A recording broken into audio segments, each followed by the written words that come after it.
Hello साथीहरू नमस्कार। सबैजना सन्चै हुनुहोला भन्ने कामना गर्दछु। आजभोलिको बसाइ घरमै छ होइन। श्रीमती आफ्नै काममा व्यस्त छ, छोरीहरू आफ्नै काममा व्यस्त छन्। अ, छोरा चाहिँ पनि आफ्नै काममा व्यस्त छ। अनि म पनि आफ्नै काममा व्यस्त छु। मेरो काम भनेको अब घरमा कोही छैन, एक्लै भए पनि खाना बनाउनुपर्छ, खानुपर्छ।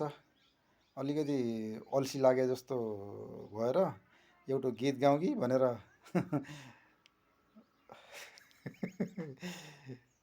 अनि पछि गीत जस्तो लाग्छ त्यस्तै भन्नु होला है, सुन्नु होला।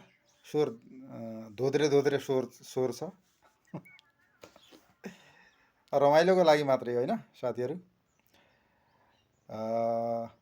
गीत सुरु गर्छु।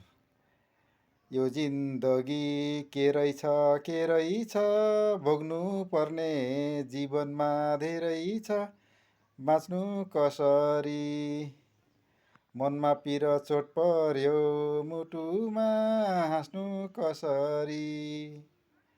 यो गीत जस्तो लाग्यो त्यस्तै प्रतिक्रिया दिनु होला है। धन्यवाद।